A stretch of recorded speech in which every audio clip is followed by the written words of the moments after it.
You're listening to The Corbett Report. CorbettReport.com. Welcome, ladies and gentlemen, welcome to another edition of The Corbett Report. I'm your host, as always, James Corbett of CorbettReport.com, coming to you from the sunny climes of Western Japan here on this 7th day of November, 2014. This is episode 297 of the Corbett Report podcast, China and the New World Order. And yes, if you are just tuning in from the last edition of the Questions for Corbett series, of course, we did leave it up to the Corbett Report community to decide what episode 297 would be about, either about the plane crash of Total CEO DeMarjorie, or China's position in the New World Order. The Corbett Report community has responded overwhelmingly for the China episode, and I'm glad they did, because this is a topic that I've been researching in one form or another for a few years now, in earnest for the last few months, and in absolute incredible detail in the past 2 weeks, and I have a doozy of an episode for you today. If you think this podcast has been informative or data-packed in the past, you ain't seen nothing yet, so let's roll up our sleeves and get to work on constructing today's narrative. And it starts in a position that I think most of us will be familiar with. If you are even glancingly looking at the headlines this day and age, you will note that there is an undeniable, a demonstrable buildup of diplomatic, financial, and military tensions between the NATO powers on one side and China and its allies on the other. Now, new warnings over cybersecurity and the growing cyber war between the U.S. and China. U.S. officials charging members of a shadowy unit in the Chinese military, accusing its agents of stealing trade secrets from American companies. And the Chinese government has hit back. They summoned the U.S. ambassador to China, Max Baucus, for a dressing down, and they've also called these allegations extremely absurd. In recent months, China has undertaken destabilizing unilateral actions asserting its claims in the South China Sea. We take no position on competing territorial claims, but we firmly oppose any nation's use of intimidation, coercion, or the threat of force to assert those claims. The United States will not look the other way when fundamental principles of the international order are being challenged. Beijing quickly reacted to the accusations and denounced Hegel for singling out China at a public venue. The Chinese official also said the speech was completely non-constructive and full of hegemony, threats, and intimidation. The Treasury is once again criticizing China for failing to let its currency appreciate against the dollar and for the rapid buildup in China's foreign exchange reserves, saying in this report, quote, both the rigidity of the renminbi, another name for the yuan, of course, and the reacceleration of reserve accumulation are serious concerns which should be corrected to help ensure a stronger, more balanced global economy. Tomorrow, there will be a formal announcement that Australian dollars can be directly traded into renminbi, into the Chinese currency RMB here in China. The third currency in the world to do so, after the US dollar and the Japanese yen. This is another small step in China's campaign to increase international use of its currency. China has launched other new currency pairs in recent years, including the Canadian dollar, Malaysian ringgit, and Hong Kong dollar. The deal is meant to help promote business between the two countries by allowing trade without using the U.S. dollar as an intermediary.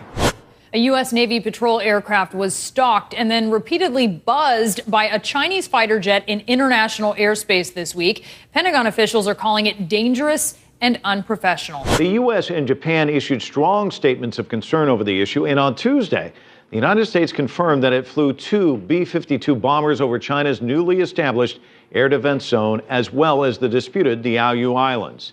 U.S. State Department spokesperson Jen Psaki on Tuesday expressed U.S. concern over the issue when asked about whether the United States' action should be viewed as counter-provocation. Psaki refused to comment. This phenomena, as I say, is fairly self-evident, even if you are only looking at the headlines of today's news. But if you are only looking at the headlines, then you might have missed a very different set of data, indicating a very different and perhaps directly contradictory narrative, one that paints China and its supposed foes in the West not as allies pitted against each other, but as partners, however uneasily, in some sort of alliance that will set the tone for the 21st century. Evelyn de Rothschild joins us now to talk about investing in China and his latest venture, Weather Central, here as well. So, Evelyn, thank you very much indeed for joining us. I just want to get your views on how things have evolved. Has it become a more open society? Has it become an easier place to do business? Oh, I think it is, no doubt. I think it's a remarkable country. When you think of what has happened in the last 10 years, let alone 20 years, is an achievement beyond recognition. I'm Richard Rockefeller. I'm chair of the board of the Rockefeller Brothers Fund. The sentiments that my grandfather and grandmother and actually other relatives of that generation had for China, very positive feelings for the country, passed through the generations to all of us. So China, in a way, wasn't such an unfamiliar place to us as it might have felt for a lot of Americans. What sort of a financial deal should Obama be seeking to strike when he travels to China next month? No, I think this would be the time, because you really need to bring China into the creation of a new world order, financial world order. So, Evelyn, what about the RMB situation? You mentioned a so-called currency problem. I mean, do you see the day in the next 5 years where it's fully convertible and flexible? Well, you're talking to a person who's quite old. If I'm around in 5 years, I'd like to think that that is the case. I think we've all got to move towards that opportunity, and I think the challenge also is whether we should move towards an international currency. But they really are issues of the construction of a new world order. That's what this is about. And that's the sort of dialogue the Chinese are generally good at.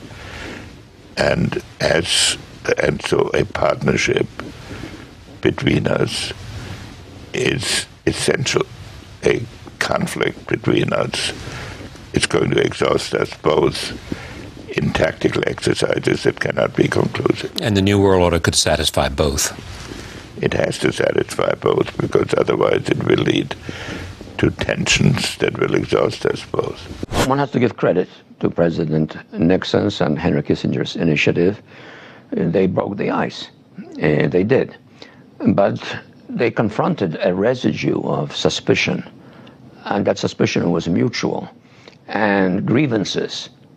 And they were also mutual, that it really took time for the relationship to sort of become more normal, more predictable.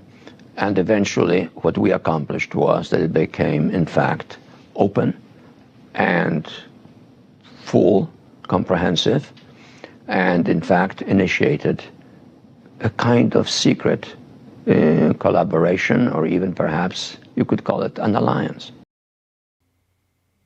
And so we have on one hand the fiery and bellicose rhetoric of the would-be belligerents of the Cold War of the 21st century, and on the other hand, the conciliatory or even cooperative pronouncements of the usual gaggle of super gophers, the super class identified by Henry Kissinger protege David Rothkopf in his recent book of the same name that identified about 6,000 global actors able to implement transnational policy agendas thanks to their political and financial influence.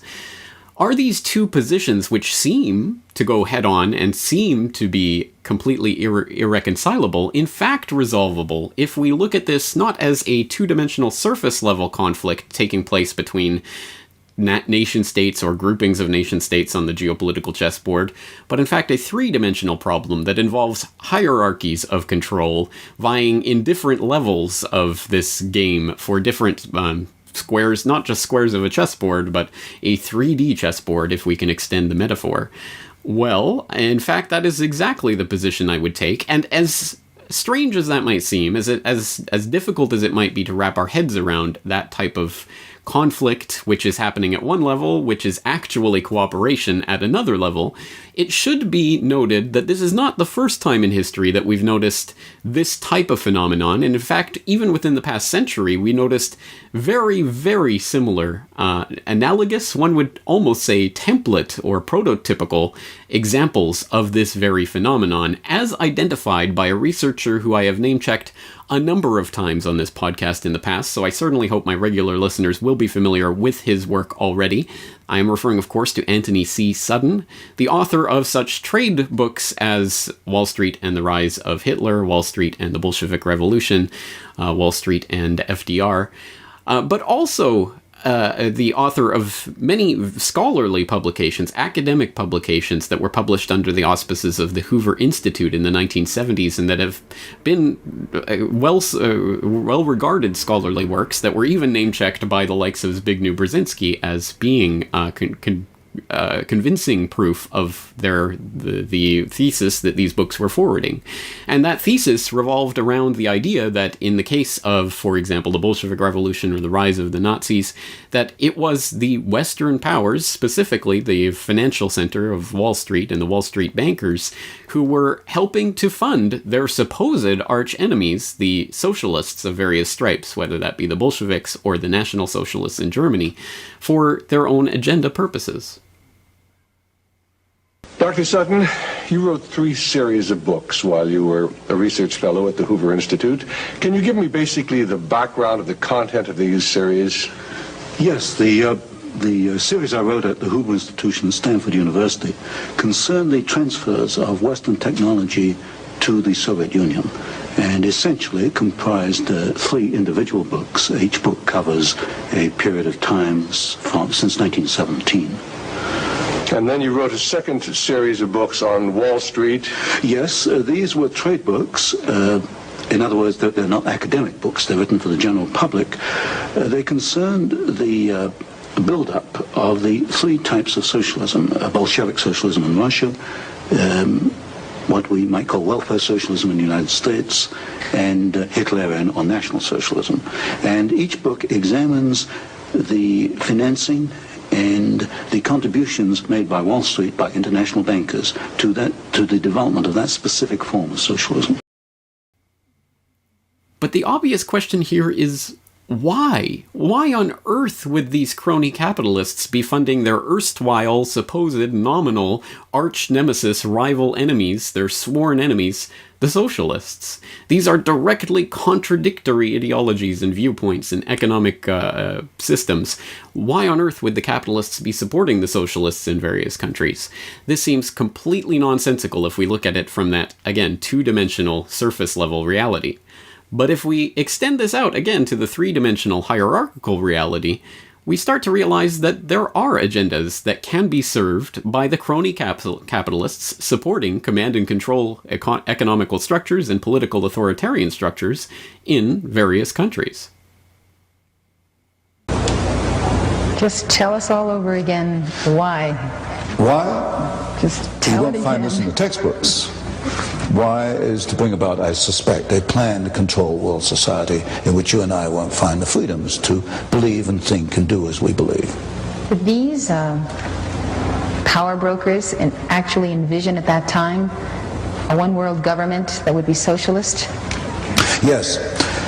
The second statement I made was that they did not want the Soviet Union to develop into another free enterprise society, and that this would offset it. Aiding the revolution would offset this event. That was made as a statement in 1919.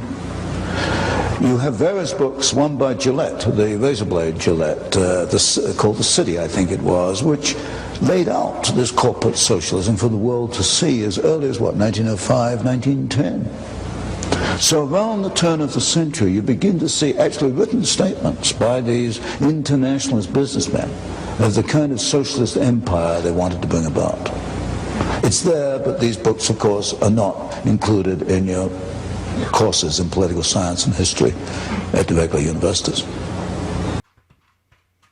And so we're beginning to develop a thesis that I like to think of as a revision or updating or extending of the thesis of Anthony Sutton into the 21st century US versus China paradigm, which, again, looks, I think, very similar in some ways to the US versus Russia, the US versus Nazi Germany paradigm of the 20th century.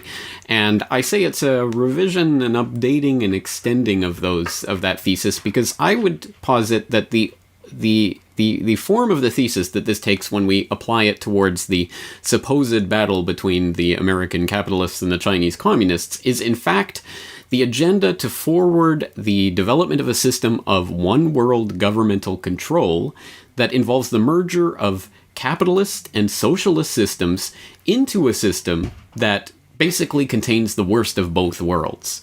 We have the Chinese version of red capitalism, which represents both the command and control, top-down political authoritarianism and the bankster-controlled economic crony capitalism that is the model for the New World Order. But do we have any evidence for this thesis? This, of course, is the meat and potatoes of what we're talking about today, because for anyone who has not done any research into Anthony Sutton's works or read any of his books, I would like to assure you that these interview clips that we've been looking at, it's hitherto, or that you may have seen or heard online before, are really just the summation of the years and years of extensive study that Sutton did into the State Department archives and the personal correspondence of various people involved, the poring over of receipts and economic data from various corporations, and all of that hard legwork that Sutton did for years and years developed into academic scholarly books that eventually became trade books, and we are now looking at the interviews that he did trying to summarize all of that research.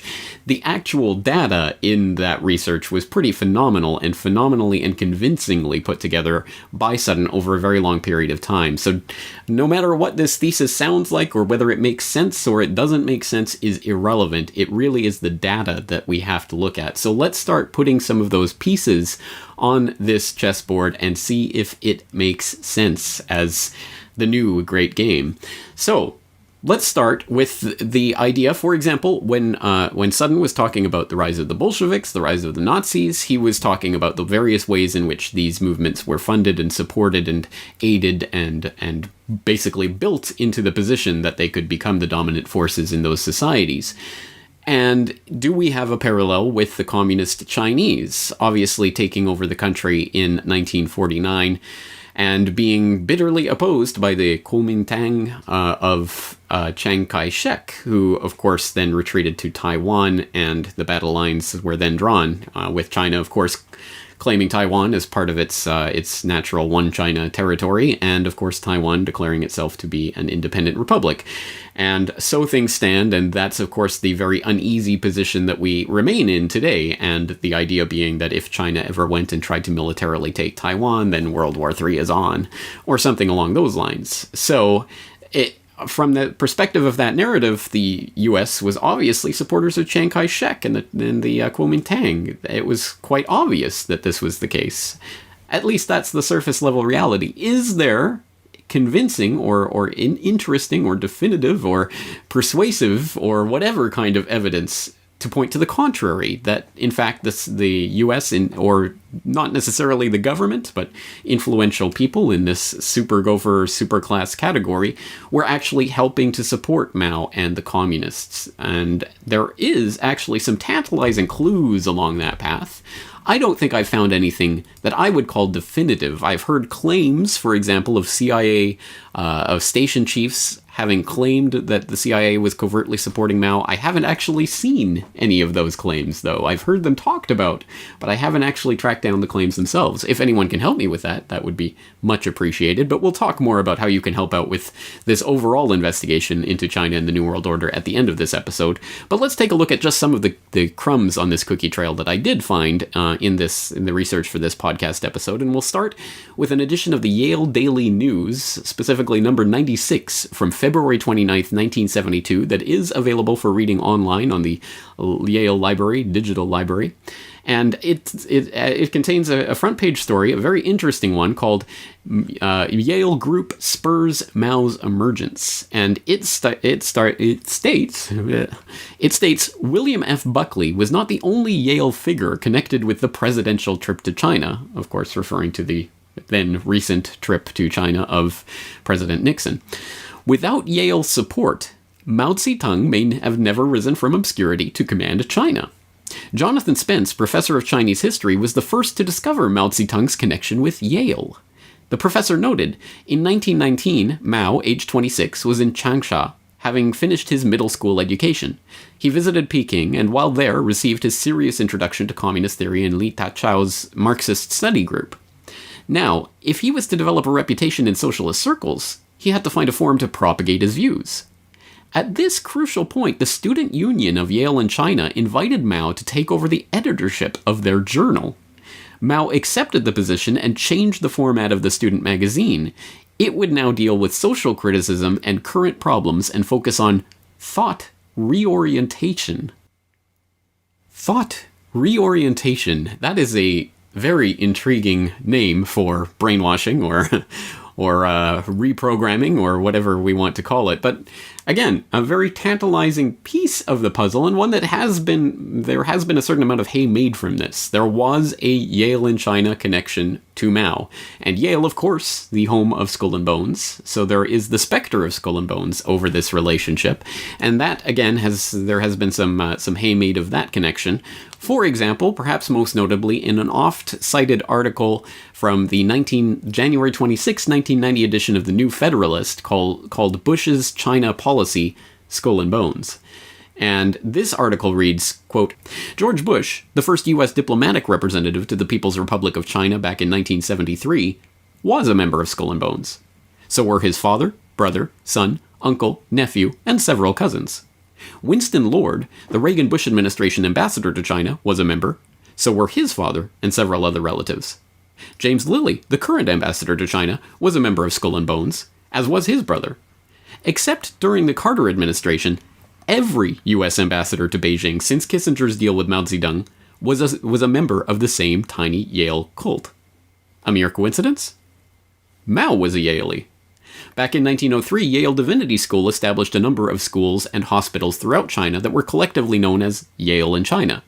It has since been shown that Yale in China was an intelligence network whose purpose was to destroy the Republican movement of Sun Yat-sen on behalf of the Anglo-American establishment. The Anglo-American establishment hated Sun because he wanted to develop China.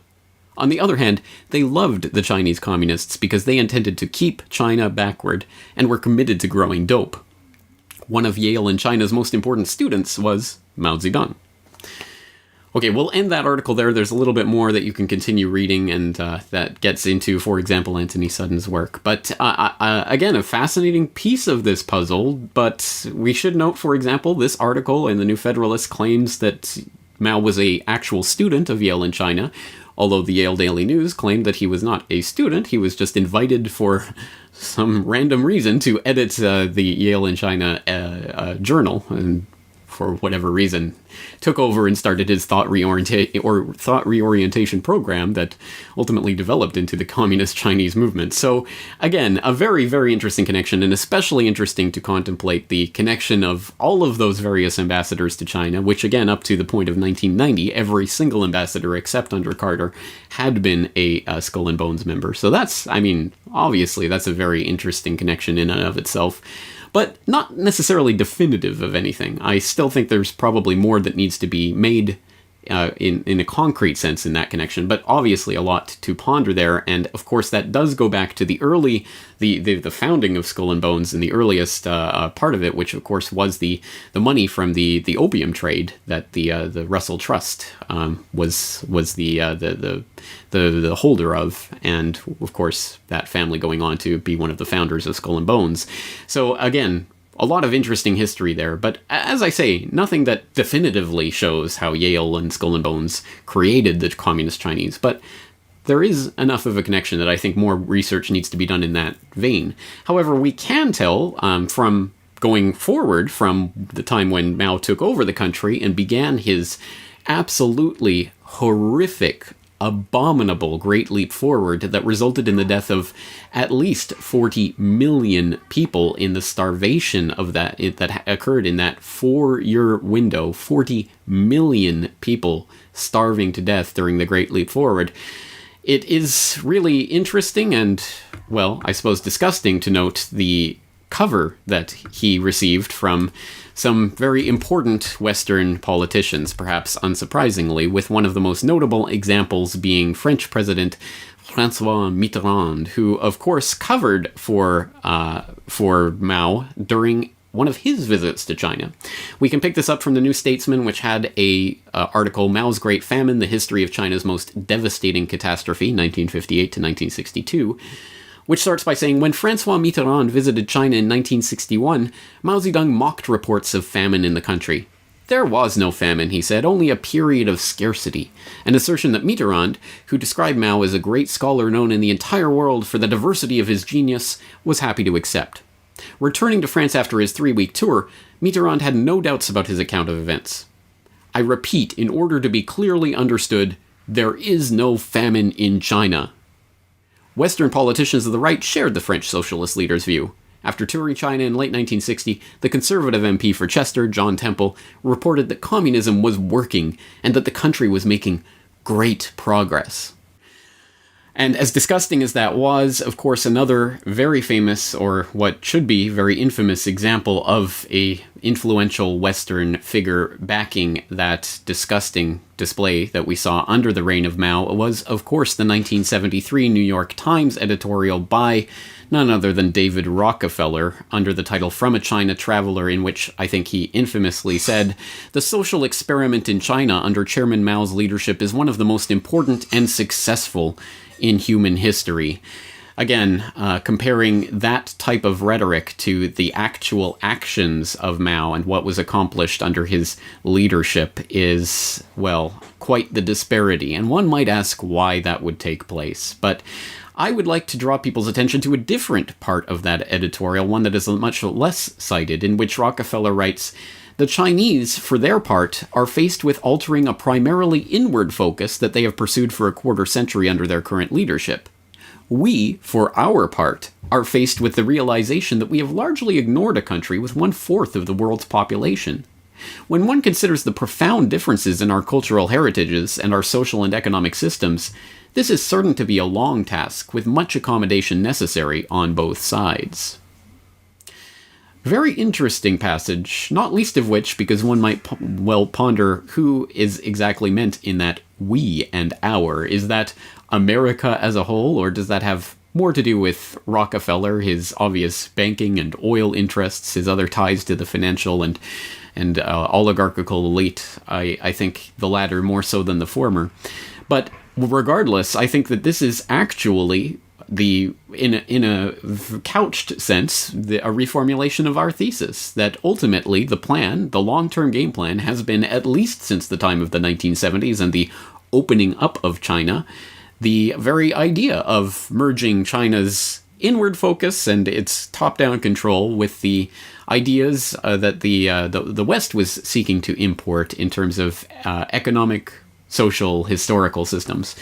Very interesting. So, how was this actually accomplished? Again, it's one thing to talk about it in generals. How about in specifics? Well, of course, we're talking about David Rockefeller and his 1973 speech or op-ed in favor of the great socialist revolution of Mao. But it's interesting to note that the 1972 trip of Nixon to China begat the famous Vulcan phrase, for Star Trek 6 fans in the crowd, "Only Nixon could go to China." But actually, the phrase shouldn't be "only Nixon could go to China," because Nixon was preceded in his 1972 visit to China in 1971 in a series of secret meetings that were eventually revealed of Henry Kissinger to Beijing. It was Kissinger, of course, who paved the way for Nixon to normalize relations with China. And who is Kissinger, and who does he work for? Well, again, we don't have to dig very deeply for this knowledge. In fact, we could turn to that bastion of truthiness, Wikipedia. If it's written there, it has to be true, right? It's certainly mainstream if it's written there. So, again, from David Rockefeller's own Wikipedia entry, quote, "In Henry Kissinger, Rockefeller found a political operative with an international and domestic perspective similar to his. They first met in 1954, when Kissinger was appointed a director of a seminal Council on Foreign Relations study group on nuclear weapons, of which David was a member. The relationship developed to the point that Kissinger was invited to sit on the board of trustees of the Rockefeller Brothers Fund. Rockefeller consulted with Kissinger on numerous occasions, as for example in the Chase Bank's interest in Chile and the possibility of the election of Salvador Allende in 1970, interestingly, and fully supported his Opening of China initiative in 1971 as it afforded banking opportunities for the Chase Bank. Oh yes, in this formulation, it was Rockefeller supporting Kissinger's initiative to open up China, rather than the other way around. Yeah, sure, Wikipedia. I believe that one. But regardless of the relationship, Kissinger, Rockefeller, two peas in a pod, with the same agenda to open up China from the Mao era of Great Leap Forward, and then the Cultural Revolution, which was an interesting time in which Mao did a very astute political maneuver. Let's not say that he was a stupid man. He was a disgusting, horrible, cruel, perverse person, probably the greatest mass murderer in the history of the world, but he was not necessarily a stupid man, and one does not retain control over a country for that long in those types of revolutionary situations without some politically astute moves. And the Cultural Revolution, in some ways, although this needs a large degree of fleshing out, but can be seen as a type of counter-revolution instituted by Mao against the counter-revolutionary tendencies that were taking place within his own party. Again, it was an interesting maneuver to get the people against the Chinese Communist Party, which was turning against Mao so that he could retain his power. An interesting setup, but at any rate, the Cultural Revolution was what occurred after the Great Leap, the utter, disgusting, horrific failure of the Great Leap Forward, which managed to maintain Mao's control over the country.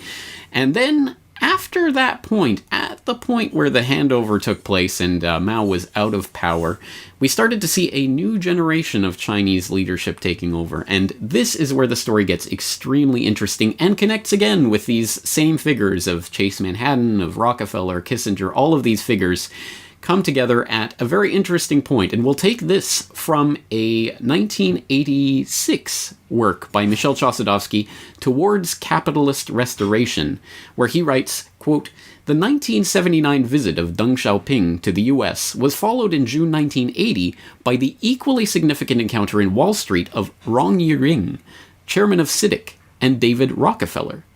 The meeting, held in the penthouse of the Chase Manhattan Bank complex, was attended by senior executives of close to 300 major U.S. corporations.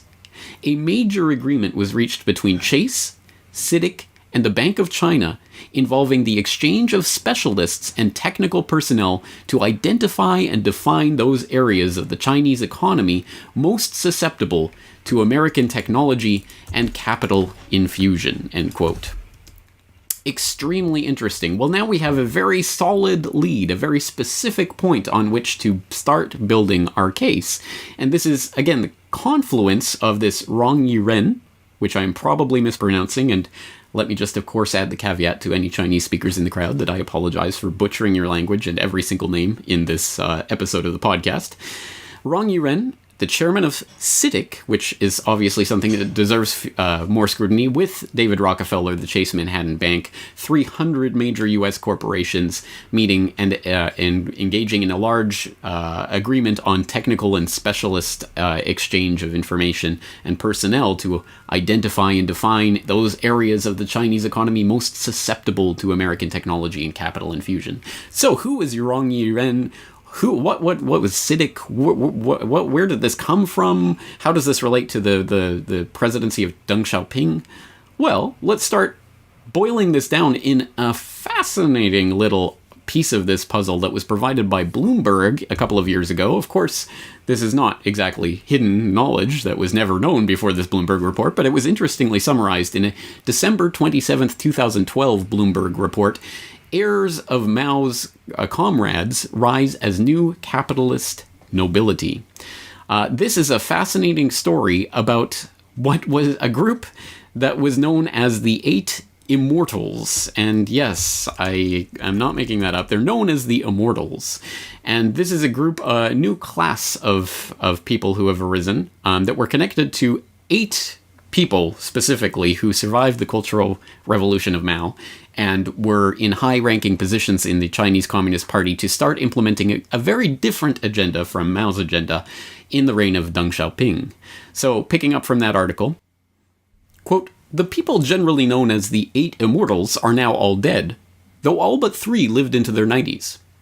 Their stature in China is on a par with that of George Washington and Thomas Jefferson in the US. They are Deng Xiaoping, General Wang, who fed Mao's troops, Chen Yun, who took charge of the economy when Mao assumed power in 1949, Li Qianyan, who was instrumental in the plot that ended the Cultural Revolution, Peng Zheng, who helped build China's legal system in the 1980s, Song Renchong, the party personnel chief who oversaw the rehabilitation of purged cadres after the Cultural Revolution, President Yang, who backed Deng's order to carry out the 1989 Tiananmen Square crackdown, and Bo Yibo, a former vice premier and the last of the immortals to die at 98 in 2007. Or, in the Chinese pronunciation of these names, 邓小平、薄一波、陈云、宋任穷、彭真、王震、李先念、杨尚昆等人。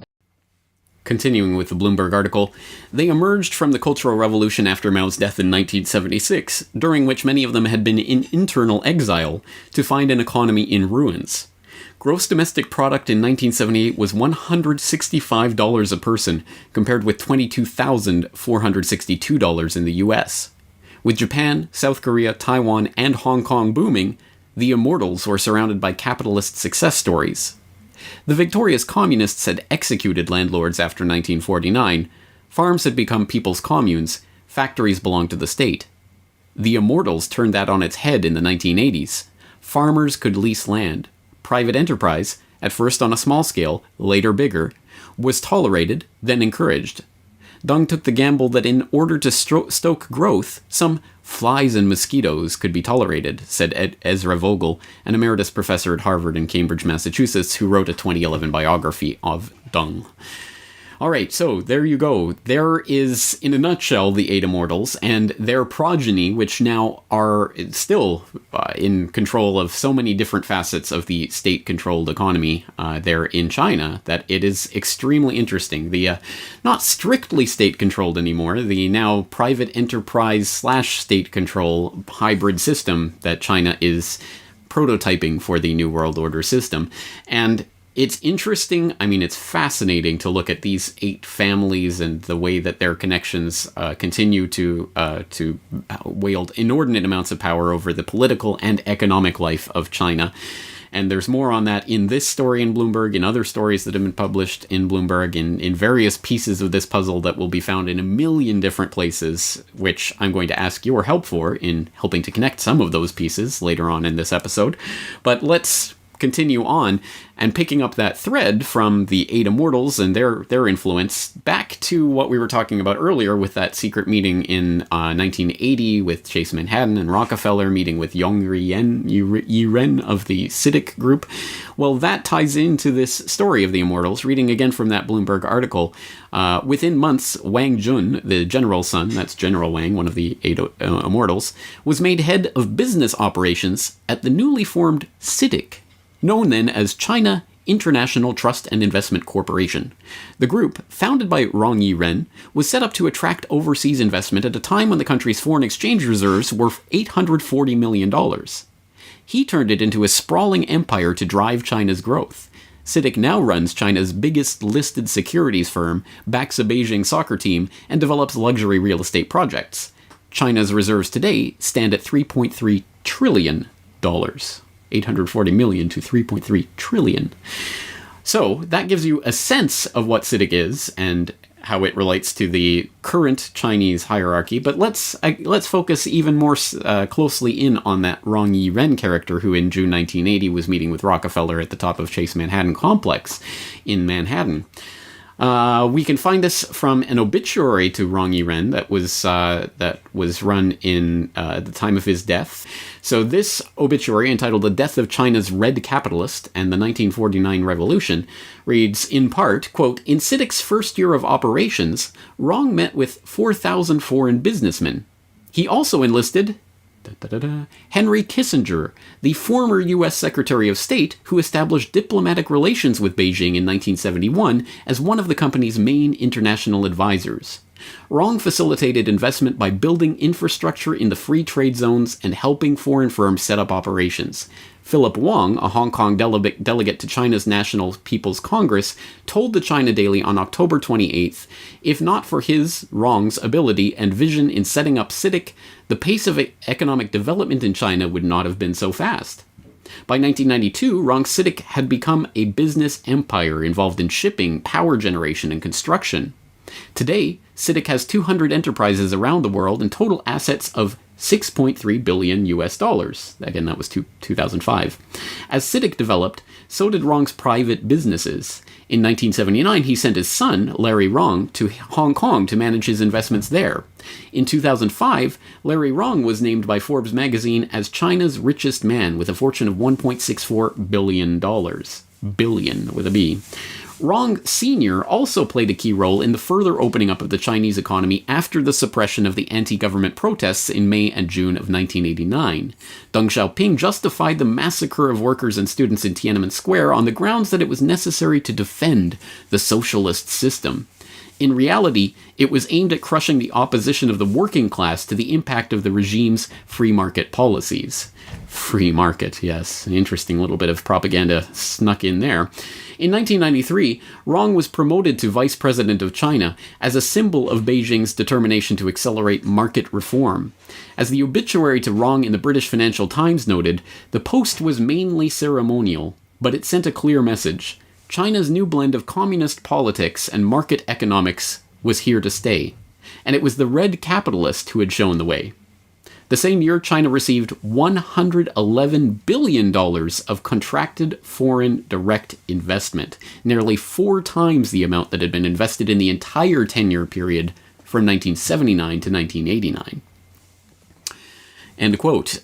Very interesting character, and you will notice the little bits of propaganda and the little bits of the narrative that are already being inserted into this in very, very subtle but very powerful ways. For example, it's the free trade, it's the capitalist aspects of this CITIC and these types of organizations that are to blame for the incredible oppression and political oppression that we saw at Tiananmen Square and that we've seen in various other contexts from Beijing.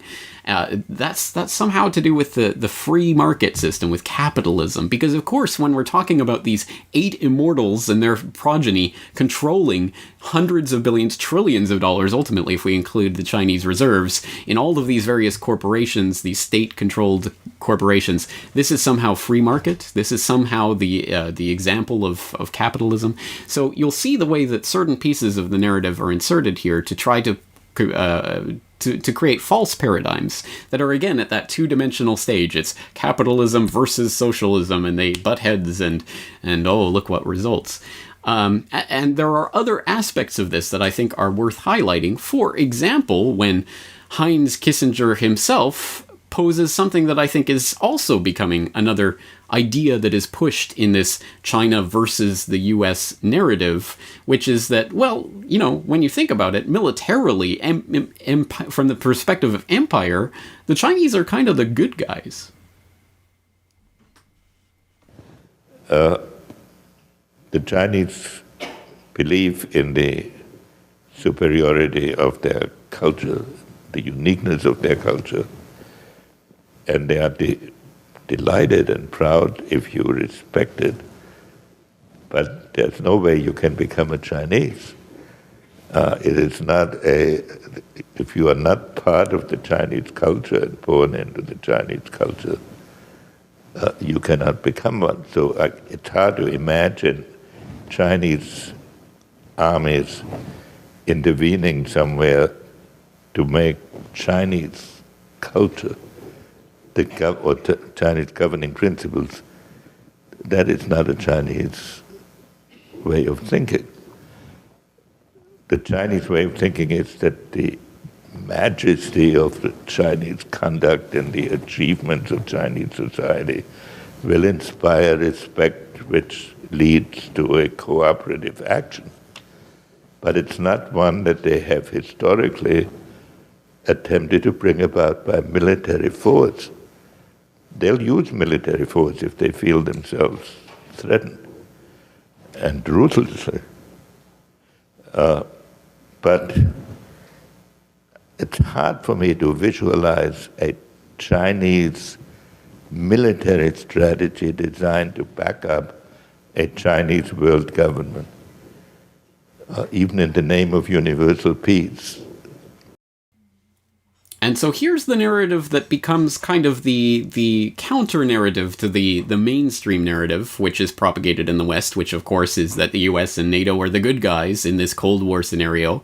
Well, of course there has to be a counter-narrative, an alternative narrative, that is subtly injected into the conversation by people like Kissinger, who have been intimately involved with the creation of this red capitalist system since its inception, as we've already detailed in various ways, in which we will continue to detail.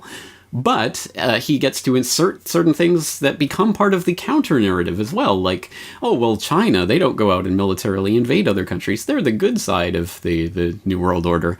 And so I think that's another thing that we and the alternative media really have to be careful about, is what counter-narratives are we propagating, and are they truly counter to the system that is being established? Are they truly counter to the mega-billionaire financial elite interests that are puppeteering this butting of heads of the capitalist and socialist system? Well, let's continue. What specifically resulted from these increasing ties through organizations like CITIC, which very attentive listeners of this podcast will remember from our examination of the Power Corporation and the Desmarais family in Canada, which managed to get an interest in and ultimately sat on the board of CITIC Pacific, which was a Hong Kong subsidiary of CITIC, which is the same CITIC which was Rong Yi-ren working with Rockefeller and everyone at Chase Manhattan and the 300 U.S. corporations to establish this U.S.-China tie. So again, the layers are so deep. There are so many different facets to this story, but they interlock and they are fascinating when you start going down this rabbit hole. But let's take a look at some more specific examples of what actually eventuated from this. And in order to do that, we can look, for example, at even what is bragged about openly by the Beijing government itself. Literally the government of Beijing, specifically, which has a post on their website, ebeijing.gov.cn, Fortune 500 investment in Beijing CBD.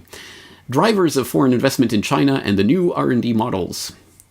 As can be... Oh, sorry. I'm reading from the wrong document. Well, I have so many documents that I can't keep track of them all, and that should be a little reminder, and I should take a moment to once again state, of course, the show notes for this episode are available at corbettreport.com. Copious show notes with links to all of the documents that we're talking about, so that you can start to piece some of the pieces of this very interesting puzzle together for yourself. But let's turn to, again, this Fortune 500 important engine driving Beijing CBD economic development on the Beijing government website, which notes that there has been an exceptional increase in Fortune 500 investment in China over the past decades. And then in the 1990s, we have the Fortune 500 enterprises setting up investment companies in Beijing, and it goes through the history of that. And then after 2000, they set up regional headquarters in Beijing. So you're getting the idea. We have the gradual buildup of the financial, the economic, the productive, even the investment capacity of foreign Fortune 500, which we should read as the corporate member roster of the Council on Foreign Relations, for example. That's all interlocking. Is growing steadily throughout the 1970s, the opening up, the 1980s, the 1990s, and then the 2000 to present region. So we, of course, are looking at China generally from 2000 on with its remarkable 10-15% GDP growth rate, just its blistering pace of economic growth over the past decade. And as if that sprang out of nowhere and was not the concerted and deliberate product of a very regimented agenda that has been at work for decades now and that has been rigorously planned out from behind the scenes by the crony capitalists and the immortals in China and their progeny. So again, there's an interesting little graph that shows some of the examples. For example, just charting the progress of various Fortune 500 enterprises. At the beginning of the opening up in the 1970s, HP and Matsushita set up offices in 1979 in the neighborhood of the Beijing embassy. HP China Limited was established in Beijing in 1985, and Beijing Matsushita Color CRT Company Limited was established in 1987. HP China Investment Company was established in 1995, and Matsushita China Limited in 1994. HP bought HP Building in Beijing Beijing CBD in 1998 and moved several branches to the building in 2002. Matsushita Limited was transferred to a regional headquarters. So again, we get the sense there is this build-up, and there's just a couple of examples of some of the companies that are involved in this, but there are many, many, many more, as detailed in an article that I wrote earlier this year and that's available on CorbettReport.com. Of course, again, the link in the show notes to an article I wrote called The Great Decoupling, How the West is Engineering Its Own Downfall. Again, more about this idea of this sort of phony Cold War and how it's being used for political purposes to engineer a new world order, a one world system, which notes, quote, the Chinese industrial juggernaut did not just spring up overnight. The infrastructure for China's economic marvel of the last decade was laid in the decade before. In the 7 years from 1994 to 2001 alone, direct investment of US-based multinational corporations in China quadrupled from $2.6 billion to $10.5 billion. In the same period, China rose from the 30th largest target of US R&D investment to the 11th, on the back of a doubling of U.S. affiliates in the country. The list of companies that started major R&D activities or facilities in China in the 1990s reads like a who's who of the CFR-nested Fortune 500 set. DuPont, Ford, General Electric, General Motors, IBM, Intel, Lucent Technologies, Microsoft, Motorola, and Roman Haas all had a significant stake in China by the beginning of the 21st century. And then the economic boom suddenly springs out of nowhere, right? Interesting part of all of this is the fact that it was, of course, framed as the offshoring of productive capacity. Of course, we're using China for their cheap labor. That's why all these companies went to China. But the part of this that doesn't make sense is the incredible boom in R&D funding that began in the 1990s and continued through the 2000s period. Why was there all this investment in R&D in China? That's different from the productive sort of menial labor, which one can understand. You're going to pay basically slave labor to do menial tasks like Foxconn or whatever. But why R&D specifically, outsourcing that to China? And there's an interesting report that I uncovered that deals with this problem specifically, drivers of foreign investment in China and the new R&D models from UTA.edu. And that's a fascinating report for a lot of different ways, including the way that it tries to deal with that idea. Why were these foreign companies suddenly investing in R&D in China? And it concludes, for example, as can be seen, a great deal of research has focused on China and how global companies have moved much of their production capability to that country. However, this research has overlooked the growing amount of research and development that these firms have undertaken in China. In fact, China has seen the development of new models of R&D by foreign corporations. So again, this R&D investment did not spring out of nowhere. It was, again, a part of a coordinated agenda that involved some of the largest corporations on the planet. And this report also lists some of the countries that heavily invested in R&D in the 1990s. Motorola, Nokia, Siemens, IBM, Microsoft, GM, Samsung, Nortel, GE, JVC, Intel, P&G, DuPont, Ericsson, Matsushita, Mitsubishi, Lucent Bell, and AT&T, to name a few, all have R&D facilities in China. Microsoft, for instance, invested $130 million to establish its research institute and Microsoft Asian Technology Center in China. Motorola established 18 R&D centers in China by the end of 2000. This included an initial $300 million investment and 1,060 research personnel, etc., etc. Again, this economic marvel of China over the past decade did not spring out of nowhere. It is the end result of what has been happening for decades as part of agreements that were reached decades before that. So we have to understand this deeper level of what's going on to understand what's happening at the surface level. And that, I think, gives further bolstering to our argument that what's happening is not the 2D surface reality of nation-states pitted against each other, but the 3D hierarchical reality of the super gophers at the top puppeteering a system whereby they can play nation-states against each other to create a global governmental system that will ultimately be this merger of capitalism and socialism, this red capitalism, whatever they want to call it. And of course, they will not call it red capitalism. It will not be called anything like that. But we are seeing the merger of these systems in various ways. But again, there's so much to be said here.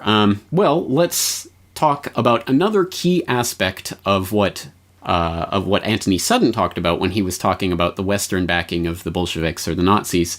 It was not just financial support. It was not just the development of industry. It was also technology transfers. In fact, that was the specific focus of Sutton's early work at the Hoover Institute, the technological transfers that enabled the rise of the Soviet Union into an industrial superpower from its basically feudal society before the Bolsheviks took over. And in that regard, it was Sutton's argument that without the U.S. technological transfer and technological support, the Bolsheviks couldn't have accomplished what they ultimately did. And similarly, the Nazis couldn't have built up their war machine without the synthetic oil that was provided under specific agreements that Standard Oil had with their German counterparts to provide the technology to create the synthetic oil that fueled the German Nazi war machine that, again, could not have functioned without that. So is there technology transfer going on in China? The short answer is yes. There are technology transfers from the West to China that have enabled certain specific military capabilities that the Chinese now have. The question is, how deep does this go and how many layers there are? I will provide just one layer because this is already a huge investigation and it's only going to expand in scope from here, but a fascinating one that developed in the 1990s, which was a series of stories about basically the transfer of nuclear technologies that helped aid China's space program, its missile technologies, its nuclear technologies, including the transfer of microchips and things that happened in the Clinton administration. So it was framed in that left-right debate as if this was some sort of leftist agenda, as opposed to, again, the Bushes supporting the Tiananmen Square massacre, the Clintons supporting with technology transfers. It's left, right, blue, red, fork, spoon. It makes no difference. The agenda is the same, and it's being forwarded by the Rockefellers and the Kissingers and people on that level, not the political puppets who are paraded in front of us as the shadows on Plato's cave wall. Let's take a look at this in more detail, this story, and we can get this from, first of all, the good place to go would be the official report, U.S. Commercial Technology Transfer to the People's Republic of China, from the Bureau of Export Administration, Office of Strategic Industries and Economic Security Defense Market Research Report, which is a fascinating report about how this technology transfer occurred. The executive summary of which reads, "The phenomenal economic growth witnessed in China since Deng Xiaoping first declared China's open-door policy in 1978 has led many to predict China's certain emergence as an economic superpower in the early 21st century. Indeed, China has followed a structured path toward gradual market reform of its still largely state-owned industrial sector, which has been transfused with increasing amounts of foreign capital and technology. There have been numerous reports over the last several years, however, of U.S. companies being forced, in quotation marks, in the report, to transfer technology to China in exchange for access to this enormous market. The purpose of this study is to assess the extent to which U.S. commercial technology is being, in effect, coerced from U.S. companies engaged in normal business practices and joint ventures in China in exchange for access to China's markets. The cumulative effect these transfers may have on China's efforts to modernize its economy as well as its industrial and military base is also examined. Finally, this study addresses the impact of U.S. technology transfers to China on the issues of long-term U.S. global competitiveness and broad economic and national security interests. And at the end of this report, it notes, although it is not possible to make a clear determination of the U.S. national security implications of commercial U.S. technology transfers to China, the continuation of the trends identified in this study could pose long-term challenges to U.S. national security interests. The study does not identify any specific Chinese military advances made as a result of U.S. commercial technology transfers, but does suggest that continued pressures on foreign high-tech firms to transfer advanced commercial technologies, if successful, could indirectly benefit China's efforts to modernize its military. This report was written in 1999.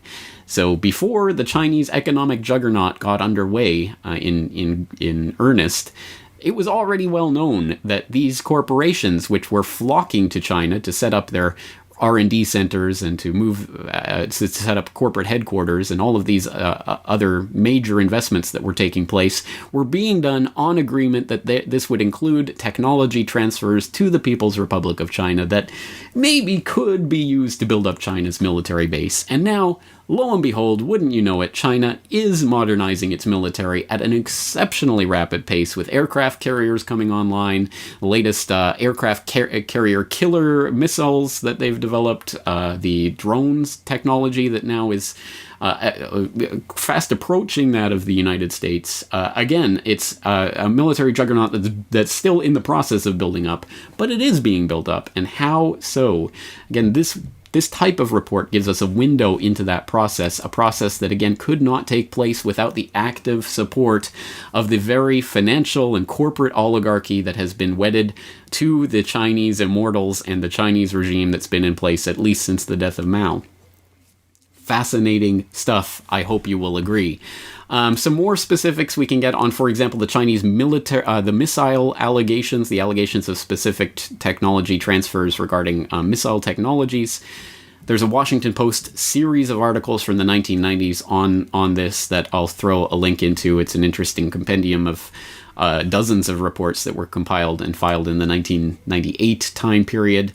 I have a report, China, possible military technology transfers from U.S. satellite export policy, actions and chronology, from au.af.mil.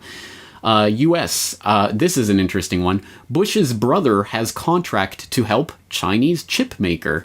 Talking about one of the Bushes, I don't even remember which one without looking at the article itself, and his intimate ties to a Chinese chip maker and the brouhaha that caused for George W., who was in power at the time. Also, yes, it was Neil Bush, who also, just a couple of years ago, made headlines for this. Neil Bush communist photo makes a scene on Chinese social media site Weibo, and it's Neil Bush wearing communist Chinese regalia saying, "Am I doing it right?" basically. You know, it's all funny. It's all fun and games to these people. That again is just a taste of the idea of what we're really trying to drill down to, which is the specifics that Anthony Sutton drew out in the Soviet or Nazi paradigms.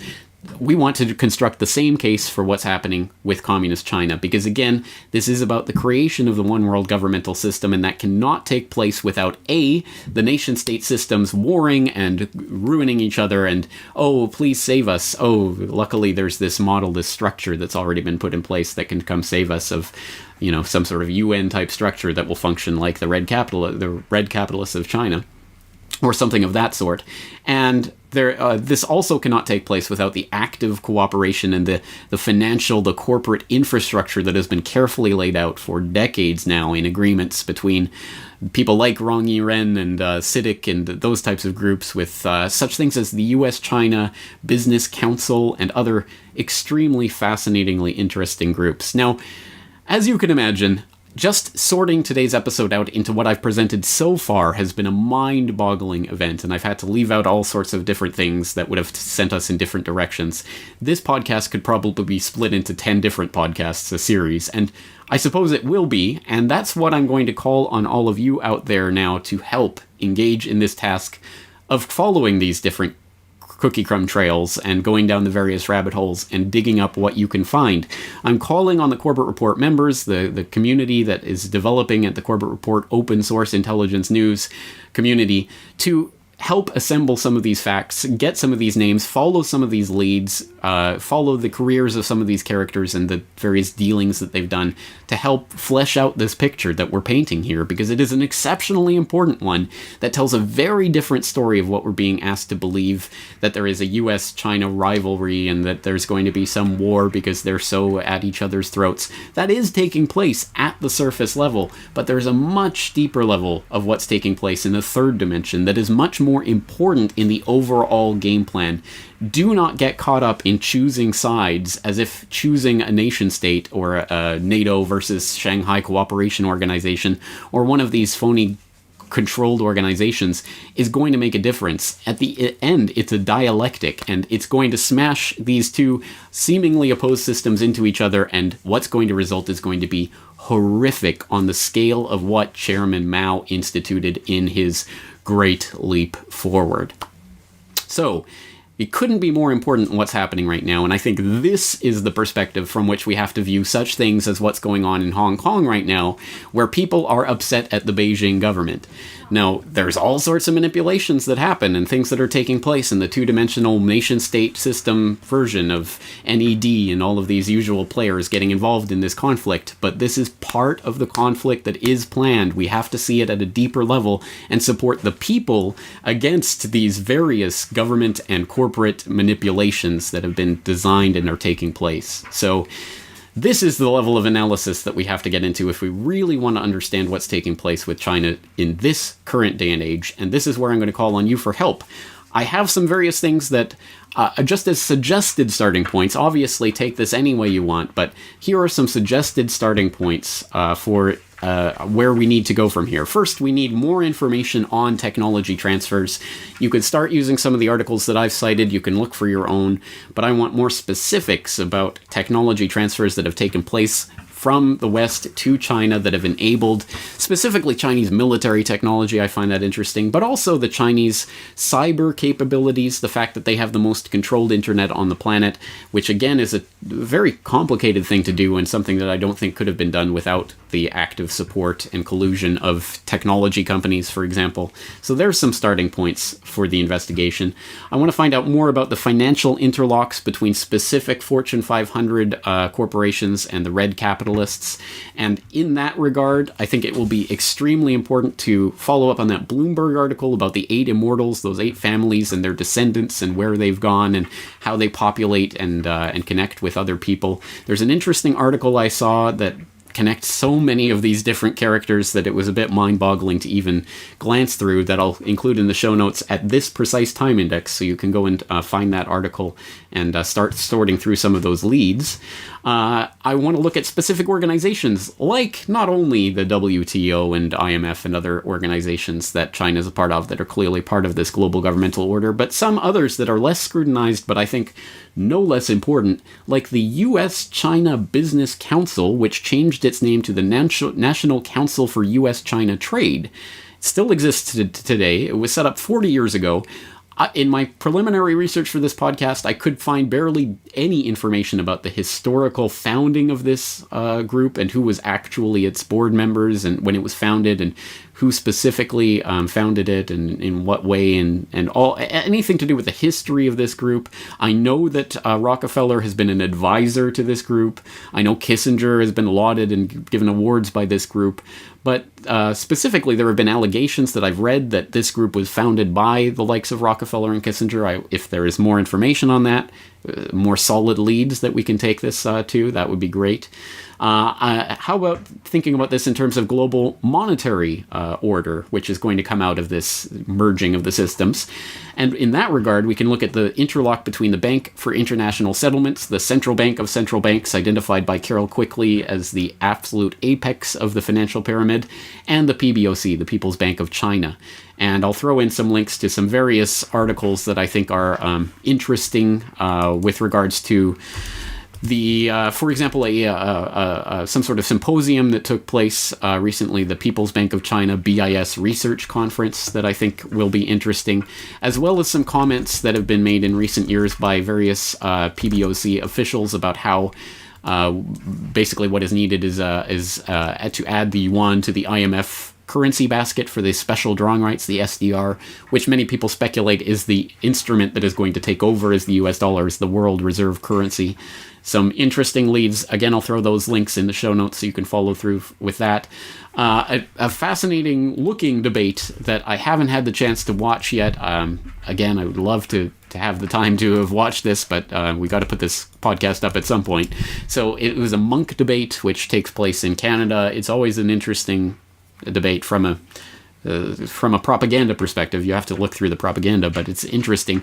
And this debate was, will the 21st century belong to China? On the pro side, Niall Ferguson and David Daoqui Lee. On the con side, Henry Kissinger and Fareed Zakaria. So a CFR, Bilderberg, globalist, super gopher tag team there. And they ended up winning that debate, incidentally making the argument that China will not be the power of the 21st century. Make of that what you will. So all of those leads, again, there are so many more that we can take. This is obviously just the first report in what will be an ongoing research investigation into this. I don't know what form it will take. More podcasts, more interviews, more articles, I'm sure will result from all of this research. But it is up to you guys out there. Please help me out in this.